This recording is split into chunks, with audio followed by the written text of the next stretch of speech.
اس خاتون کو بلایا بات چیت کے لیے، وہ پھر بات چیت کرنے لگی، ادھر سے بھی بات ادھر سے بھی بات. چند دن گزرے کہ اب گھنٹوں بات ہونے لگی. خیر خیریت چھوڑو، گھنٹوں بات ہونے لگی. عبادت میں بھی فرق پڑ گیا. ایک خاتون کی طرف، ایک عورت کی طرف دل کا میلان بڑھتا چلا گیا. یہ نفس ہے، نفس ہے. جہاں پیٹرول ہو اور پھر آگ ہو، ایسا نہیں ہو سکتا کہ دونوں میں ایک بھی ادھر سے ادھر ہو جائے تو آگ نہیں لگے گی، بھڑکے گی نہیں میرے عزیزو. اس کے بعد کئی دن ایسے ہونے کے بعد شیطان ایک بزرگ کی شکل میں آ کر اس عابد سے کہا، کیا کھڑے کھڑے بات کرتے ہو، اس کے گھر جاؤ، بیٹھو، تسلی دو اس کو. یہ عابد اپنے سوما سے 80 سال بعد باہر نکلا اور اس خاتون کے گھر گئے، اور کھانا پینا ساتھ ہوتے ہوتے یہ نوبت یہاں آئی کہ زنا کر لی. 80 سالہ عبادت گزار شخص زنا جیسی نحوست میں مبتلا ہو گیا، منہ کالا کر لیا. اب اس کے بعد اپنے سوما واپس آیا. اس کو تو ایسا لگا کہ میں تو مزے میں ہوں، بھائی بھی نہیں ہے اس کے، کوئی نہیں ہے. لیکن اس عورت کا حمل ٹھہرا، وہ حاملہ ہو گئی. اب اس کو ڈر لگا کہ اس کا حمل ہو گیا، کیا کیا جائے. نفس بھڑکاتا رہا، شیطان بھی ساتھ دیتا رہا. شیطان آیا اور اس نے کہا کہ ایک کام کرو، اس کا گلا گھونٹ کر مار ڈالو ورنہ تمہاری بدنامی ہوگی. یہ عابد اس کے گھر گیا، رات کو اس کے ساتھ تنہائی پا کر کے اس کا گلا گھونٹ دیا اور عورت کو ختم کر دیا. قتل دوسرا گناہ. اور اس کے بعد اسی گھر میں گڑھا کھود کر کے دفن کیا. چوری کو چھپانا پھر سے گناہ. زمین کو صاف کر دیا. واپس اپنی عبادت گاہ میں آیا. جب وہ بھائی اس کی تجارت سے واپس آئے، پوچھا ہماری بہن کہاں ہے، تو یہ رونے دھونے لگا. کہا تمہاری بہن بڑی بیمار ہو گئی تھی، علاج کرایا، نہیں بچ سکی، انتقال ہو گیا، قبرستان میں نے دفن کروا دیا. اور جھوٹ موٹ ایک قبر کے پاس لے گیا اور کہا یہ تمہاری بہن کی قبر ہے. بھائی روتے رہے، اپنی تنہا اکلوتی بہن کو یاد کر کے واپس آئے. بات یوں ہی گزر گئی، لیکن نفس کی تباہ کاریاں چھپتی نہیں ہیں. یہ کالے کرتوت کبھی پوشیدہ نہیں رہتے. پھر ابلیس ان 4 بھائیوں کے پاس گیا اور کہا تمہیں پتا ہے تمہاری بہن کہاں ہے؟ کہا وہ تو انتقال ہو گئی، اللہ کو پیاری ہو گئی. کون کہا؟ کہا اس عابد نے کہا. کہا وہ جھوٹ بولتا ہے، اس نے تمہاری بہن کے ساتھ منہ کالا کیا، زنا کیا اور گلا گھونٹ کر مارا اور اسی گھر کے اندر دفن کیا ہے، کھود کر دیکھ لو. ابلیس نے ان بھائیوں کو سب بتایا. اور جب ان بھائیوں نے زمین کھودی تو لاش سڑی گلی موجود تھی. اللہ اکبر. اب زمین کے پیروں کے نیچے زمین کھسک گئی. کیا اللہ والا ایسا بھی کر سکتا ہے، اتنا عبادت گزار؟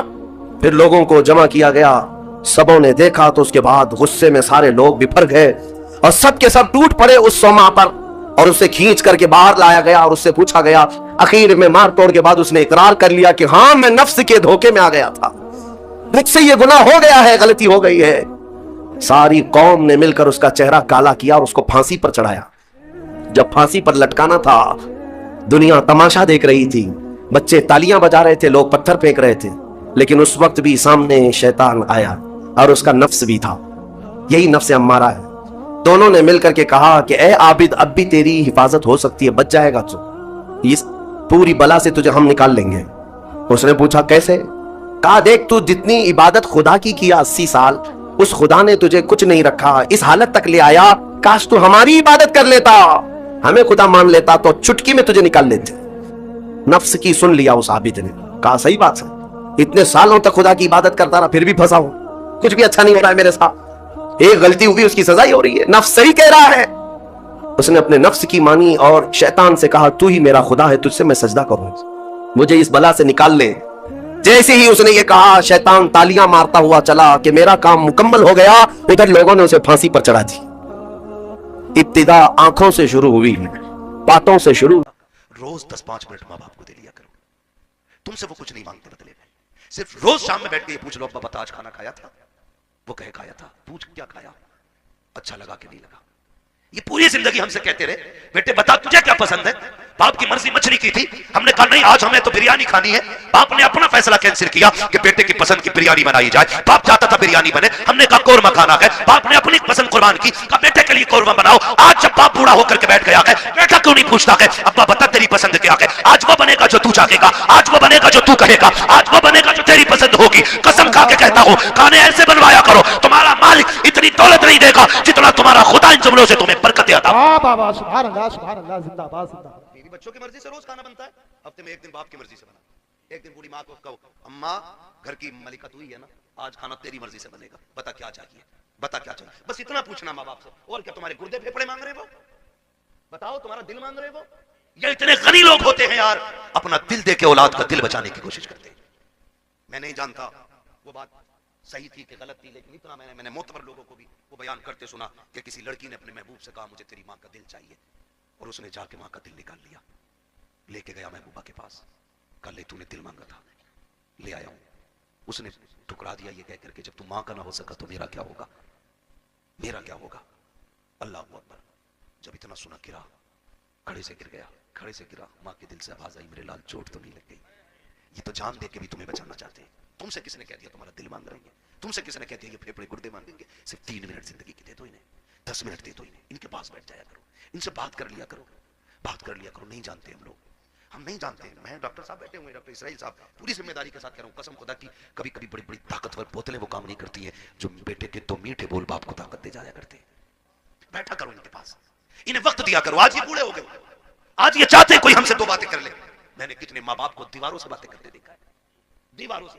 کئی مائیں جھولے لے کے بچوں کے بیٹھ گئی ہیں بڑھاپے میں، اسی کو ہلا رہی ہیں، بیٹا کدھر ہے، کا دبئی میں، بیٹا کدھر ہے، ممبئی میں، بہو کہاں بچوں کو لے کے گئی ہے، پھر اس کا کیا کر رہی ہے، کہیں سے دیکھتی ہوں بچپن یاد آتا ہے، بیٹے سے بات کرنے کو جی چاہتا، جھولا ہلا کے اس سے بات کرتی۔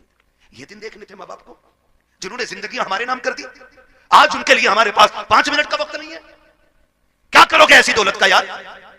اگر ماں باپ کو کھو کے دولت مل بھی گئی تو کوڑیوں کی نہیں ہے دولت۔ اس لیے دولت تو کبھی بھی حاصل کی جا سکتی ہے، ماں باپ دوبارہ نہیں مل سکتے۔ آج ہیں تو قدر کر لو، کل نہیں ہوں گے تو رو گے، پھر مانگو گے، چیخو گے، قبرستان جاؤ گے، مٹی کے سوا تمہیں کچھ نظر نہیں آئے گا وہاں، وہی مٹی جسے تم ڈال کے آئے تھے، وہاں کچھ نہیں ملے گا تمہیں۔ آج ہیں، عزت کرو ان کی، انہیں وقت دیا کرو۔ جھولوں سے مائیں باتیں کرتی ہے بیٹوں کی، یہ دن دیتی ہے اولاد نے۔ بیوی کے پلو میں ایسا خوشبو میں ڈوب گیا جا کر کے کہ ماں کی آہیں یاد نہیں رہی۔ وہ بوڑھا باپ تو رات رات جاگ کے ہمیں سلاتا تھا، آج اس کے لیے ہمارے پاس 5 منٹ نہیں۔ وہ پانی مانگتا ہے، پانی دینے تیار نہیں۔ کئی امیر کہتے جی میں نے تو نوکر لگا دیا، نوکر اتنی خدمت کر لے گا جتنی تو کر لے گا۔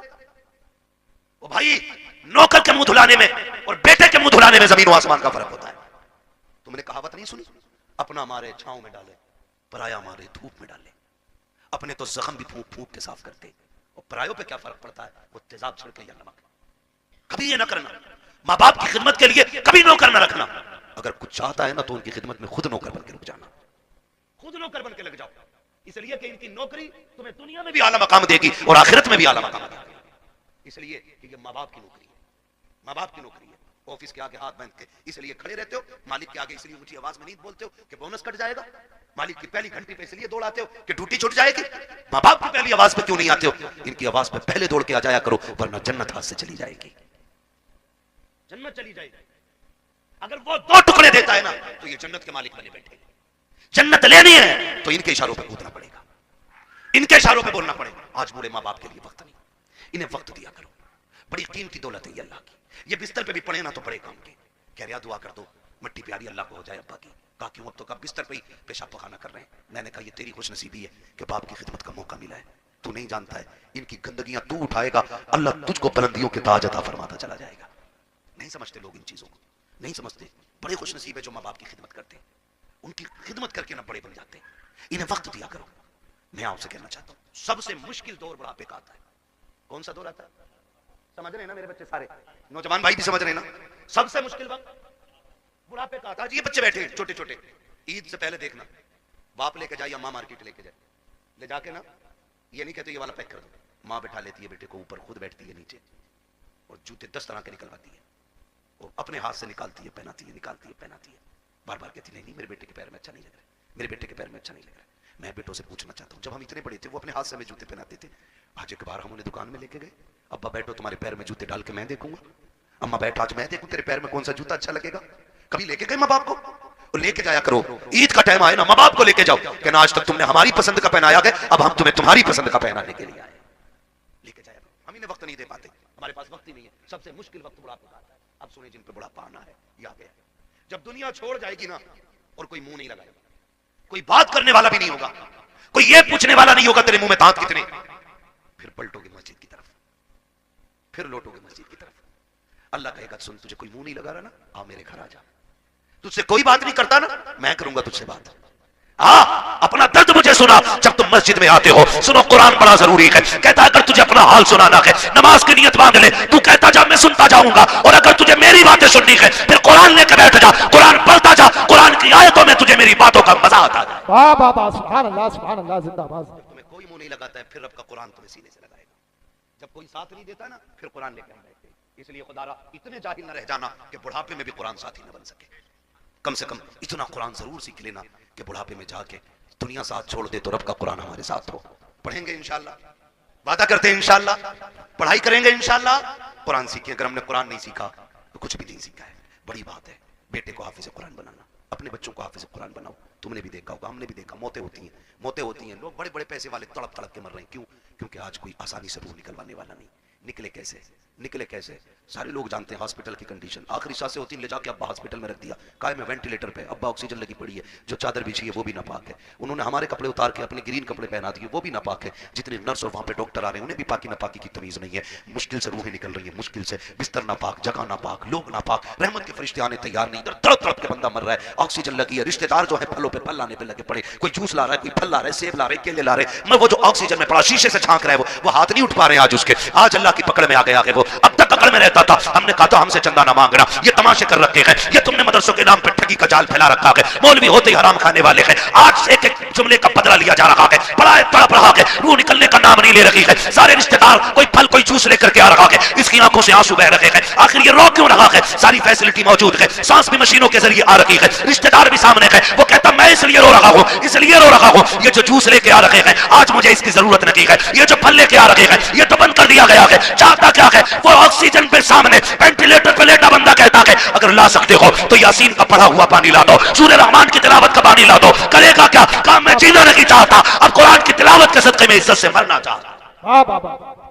جن کے اپنے بیٹے قرآن کے قاری ہوتے وہ کبھی بے بسی کی موت نہیں مرتے, وہ کبھی مفلسی کی موت نہیں مرتے. وہ جب مرتے تو اس شان سے جاتے ہیں ادھر تلاوت ہوتی ہے ادھر روح جنت کی طرف نکل کے جاتی ہے. احسان ہے ان علماء کا کہ یہ ہمارے بچوں کو پڑھا رہے ہیں اور ہمیں دین دے رہے ہیں. میں تو دھاوے کے ساتھ کہتا ہوں اس بات کو, ہمارے یہاں حافظ بن جائے تو بندہ 1000 روپے دے کہتا میں نے بہت دے دیے امام مولانا کو. 1000 روپے ایک جوڑا ان کی بہو کو دیا تھا, ایک جوڑا انہیں دیا تھا. سن بھائی, کان کھول کے سن, اور میں لو تو صاف کر لے. 1000 نہیں, 10 لاکھ نہیں, 50 لاکھ نہیں, یہ جو کھال ہے نا تیرے بدن کی, اگر یہ اتار کے نا اس کا جوتا بنا کے اپنے بیٹے کے استاد کو بھی پہنائے نا تو تب بھی اس احسان کا بدلہ پورا نہیں ہوگا جو تیرے بیٹے کو انہوں نے حافظ قرآن بنا کے تجھ پہ احسان کر دیا ہے. اتنی بڑی دولت, اتنی بڑی دولت. یوں ہی کوئی قرآن نہیں پڑھ جاتا, محنتیں لگتی ہیں, تو جگہ لگتے ہیں اس میں, آدھی آدھی رات سے اٹھ کے قرآن پڑھنا اور پڑھانا پڑتا ہے. ہاں, اس لیے میرے بھائی قرآن سے بھی پیار کرو.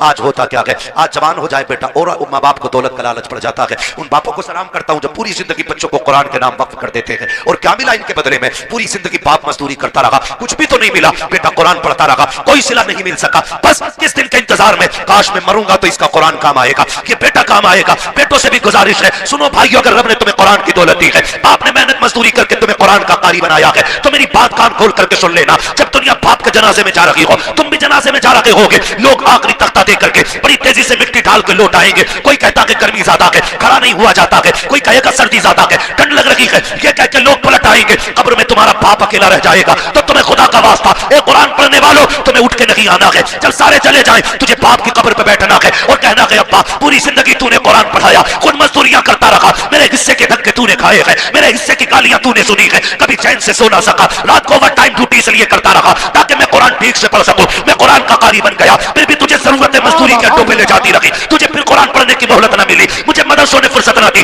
تجھے ضرورت بازار لے گئی, تو مزدوریاں کرتا رہا. جو قرآن تو نے پڑھایا تھا ایک بار بیٹھ کے پورا قرآن نہ سن سکا, اپنے باپ کی قبر پہ بیٹھنا اور کہنا ابا آج تو بھی فرصت سے ہے, میں بھی فرصت سے ہوں. جب دنیا بریانی کے لیے لڑ رہی ہو, تم اپنے باپ کی قبر پہ بیٹھ جانا, الحمد کے الف سے لے کے والناس کے سین تک پورا قرآن پڑھ کے اٹھنا. ابا سے کہنا ابا آج میں نے تیری محنت کا حق ادا کیا ہے, قسم کھا کے کہتا ہوں ادھر قرآن کی تلاوت مکمل ہوگی, ادھر قبر میں خدا کی رحمتوں کا نزول ہونا شروع. نعرہ تکبیر, نعرہ رسالت, مسلک اعلی حضرت علماء اہل سنت خواجہ کا ہندوستان ملکہ سنی مسلمان حضرت علامہ مفتی عباس سائی قبلہ زندہ باد زندہ باد. کریں گے انشاءاللہ, پڑھائیں گے بچوں کو قرآن, وعدہ کریں انشاءاللہ.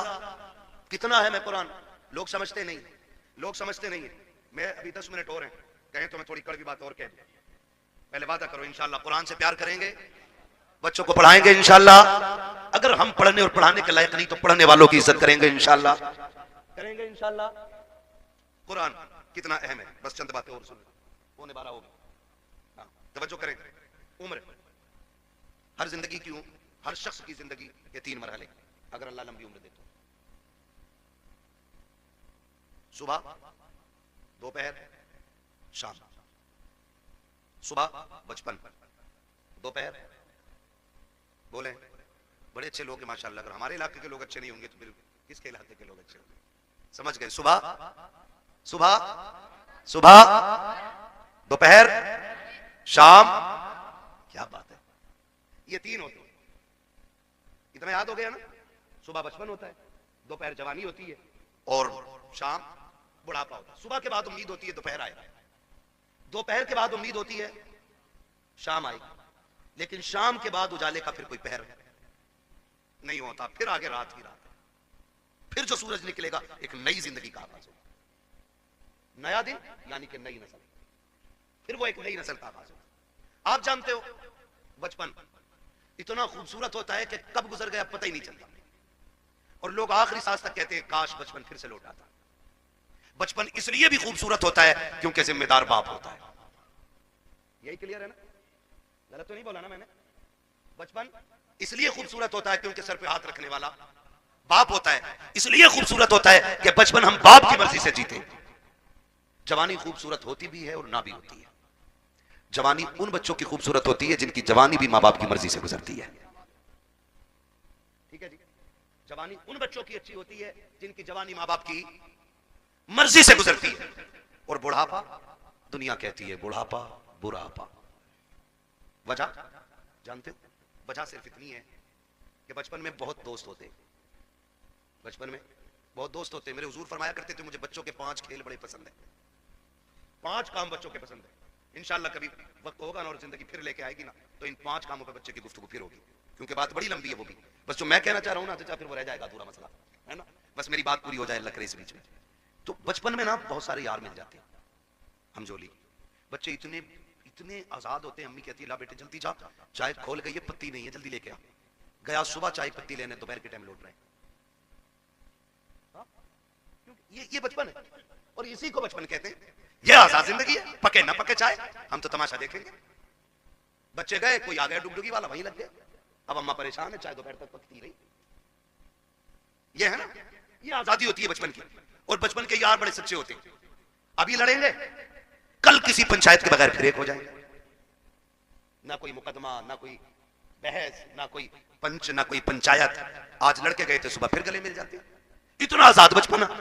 اور جوانی میں جس کے پاس پیسہ ہے اس کے 1000 یار ہیں. بس سمجھ گئے نا؟ 2 چیزیں، وقت اور پیسہ. جس کے پاس ہے نا اس کے 1000 یار ملیں گے. یعنی یار انہی کے زیادہ ملیں گے جو برباد ہیں خود بھی اور دوسروں کو بھی برباد کریں گے. یہ دوسرے لفظ میں نے بولے. بھائی جس کے پاس فالتو وقت ہے، کوئی کام نہیں ہے، تو وہ دوسروں کو بھی ٹھلوا بنا کے بٹھائے. جو بندہ 4 پیسے کماتا، کئی کام سے لگتا، بچوں کو حلال روزی کھلاتا، دکان بند، وہ بھی بیٹھا اس کے ساتھ. اور باتیں چوک میں بیٹھنے کے کس کی بن رہی ہے اب کے؟ اس کی اتنی سیٹیں نکل رہی ہیں. نہیں اب کے اس کی بنوا رہے ہیں ہم. جس سے اپنا گھر نہیں چلتا وہ ملک چلانے کی بات کرتا ہے. صحیح کہہ رہا ہوں؟ یہ فالتو کی باتیں نہیں ہے تو اور کیا. ٹھلوے لوگ، چائے بگاڑنے والے لوگ چوک میں بیٹھ کے اپنا بھی وقت برباد کرتے ہیں دوسروں کا. خیر ادھر نہیں جانا ہے، بس اتنا بتانا چاہتا ہوں جوانی میں بھی 1000 یار ہو جاتے ہیں. ایک سب سے تنہا عمر آتی ہے بڑھاپے کی عمر، جس میں غیر تو غیر اپنے بھی ساتھ نہیں نبھاتے. اپنے بھی ساتھ نہیں نبھاتے. سگا باپ بیٹھا ہے، سگا باپ، بیٹا صبح اٹھا، ڈریس پہنی، موبائل ہاتھ میں لیا، کنمنا کیا اور نکل لیا. باپ منہ دیکھتا رہ گیا. رات سانس اکھڑ رہی تھی، صبح بیٹے سے دوا منگانی تھی، اس نے تو منہ تک نہیں چھوا، یہ تک نہیں پوچھا رات کیسی گزری. چلا گیا. پھر باپ سوچتا شام کو آئے گا بیٹا، پھر باتیں کروں گا. پھر شام کو بیٹا آیا تو موڈ خراب تھا، ماتھے پہ لگی رہتی، غصے میں غصہ، جلدی کرو، جوتا لاؤ، پانی لاؤ، یہ لاؤ، وہ لاؤ. باپ پھر ڈر گیا، لگتا ہے باہر کسی نے ٹینشن دے دی ہے. باپ پھر ٹھہر گیا، اس نے پھر من کی بات نہ کہی. اسی حال میں مہینے بیت جاتے ہیں. 2 باتیں باپ بیٹے سے نہیں کہہ پاتا. تم سے ہاتھ جوڑ کے گزارش کرتا ہوں، تم بچوں کو وقت دو، حق ہے ان کا. بیوی کو وقت دو، حق ہے ان کا. روز 10-5 منٹ ماں باپ کو دے لیا کرو. تم سے وہ کچھ نہیں مانگتے بدلے میں. صرف روز شام میں بیٹھ کے یہ پوچھ لو ابا بتا آج کھانا کھایا تھا؟ وہ کہے کھایا تھا. پوچھ کیا کھایا، اچھا لگا کہ نہیں لگا. یہ پوری زندگی ہم سے کہتے رہے بیٹے بتا تجھے کیا پسند ہے. باپ کی مرضی مچھلی کی تھی, ہم نے کہا نہیں آج ہمیں تو بریانی کھانی ہے. باپ نے اپنا فیصلہ کینسل کیا کہ بیٹے کی پسند کی بریانی بنائی جائے. باپ چاہتا تھا بریانی بنے, ہم نے کہا قورمہ کھانا ہے. باپ نے اپنی پسند قربان کی, کہا بیٹے کے لیے قورمہ بناؤ. آج جب باپ بوڑھا ہو کر کے بیٹھ گیا ہے, بیٹا کیوں نہیں پوچھتا ہے ابا بتا تیری پسند کیا ہے. آج وہ بنے گا جو تو چاہے گا, آج وہ بنے گا جو تو کہے گا, آج وہ بنے گا جو تیری پسند ہوگی. قسم کھا کے کہتا ہوں کھانے ایسے بنوایا کرو, تمہارا مالک اتنی دولت نہیں دے گا جتنا تمہارا خدا ان جملوں سے تمہیں برکتیں عطا. واہ بابا سبحان اللہ زندہ باد زندہ باد. میری بچوں کی مرضی سے روز کھانا بنتا ہے, ہفتے میں ایک دن باپ کی مرضی سے بنا. ایک دن بوڑھی ماں کو کہو اماں گھر کی ملکہ تو ہی ہے نا, آج کھانا تیری مرضی سے بنے گا, بتا کیا چاہیے, بتا کیا چاہیے. بس اتنا پوچھنا ماں باپ سے. اور کیا تمہارے گردے پھیپڑے مانگ رہے ہو, بتاؤ تمہارا دل مانگ رہے ہو. یہ اتنے غنی لوگ ہوتے ہیں یار, اپنا دل دے کے اولاد کا دل بچانے کی کوشش کرتے ہیں. میں نہیں جانتا وہ بات صحیح تھی کہ غلط تھی, لیکن اتنا میں نے معتبر لوگوں کو بھی وہ بیان کرتے سنا کہ کسی لڑکی نے اپنے محبوب سے کہا مجھے تیری ماں کا دل چاہیے, اور اس نے جا کے ماں کا دل نکال لیا, لے کے گیا محبوبہ کے پاس, کل لے تو نے دل مانگا تھا لے آیا ہوں. اس نے ٹھکرا دیا یہ کہہ کر کے جب تم ماں کا نہ ہو سکا تو میرا کیا ہوگا, میرا کیا ہوگا. اللہ اکبر. جب اتنا سنا گرا, کھڑے سے گر گیا, کھڑے سے گرا, ماں کے دل سے آواز آئی میرے لال چوٹ تو نہیں لگ گئی, یہ تو جان دے کے بھی تمہیں بچانا چاہتے ہیں. تم سے کس نے کہہ دیا تمہارا دل مانگ رہے ہیں, تم سے کس نے کہہ دیا یہ پھیپھڑے گردے مانگیں گے. صرف 3 منٹ زندگی کے دے دو انہیں, 10 منٹ دے دو انہیں, ان کے پاس بیٹھ جایا کرو, ان سے بات کر لیا کرو, بات کر لیا کرو. نہیں جانتے ہم لوگ, ہم نہیں جانتے. میں ڈاکٹر صاحب بیٹھے ہوئے, ڈاکٹر اسرائیل صاحب, پوری ذمہ داری کے ساتھ کہہ رہا ہوں قسم خدا کی, کبھی کبھی بڑی بڑی طاقتور بوتلیں وہ کام نہیں کرتی ہیں جو بیٹے کے 2 میٹھے بول باپ کو طاقت دے جایا کرتے ہیں. بیٹھا کرو ان کے پاس, انہیں وقت دیا کرو. آج یہ بوڑھے ہو گئے, آج یہ چاہتے کوئی ہم سے 2 باتیں کر لے. میں نے کتنے ماں باپ کو دیواروں سے باتیں کرتے دیکھا ہے, دیواروں سے. کئی مائیں جھولے لے کے بچوں کے بیٹھ گئی ہے بڑھاپے میں, اسی کو ہلا رہی ہیں. بیٹا کدھر ہے, دبئی میں, بیٹا کدھر ہے, ممبئی میں. بہو کہاں بچوں کو لے کے گئی ہے, پھر اس کا کیا کر رہی ہے. کہیں سے دیکھتی ہوں بچپن یاد آتا ہے, بیٹے سے بات کرنے کو جی چاہتا, جھولا ہلا کے اس سے بات کرتی. یہ دن دیکھنے تھے ماں باپ کو جنہوں نے زندگی ہمارے نام کر دی. آج ان کے لیے ہمارے پاس 5 منٹ کا وقت نہیں ہے. کیا کرو گے ایسی دولت کا یار. اگر ماں باپ کو کھو کے دولت مل بھی گئی تو کوڑیوں کی نہیں ہے دولت. اس لیے دولت تو کبھی بھی حاصل کی جا سکتی ہے, ماں باپ دوبارہ نہیں مل سکتے.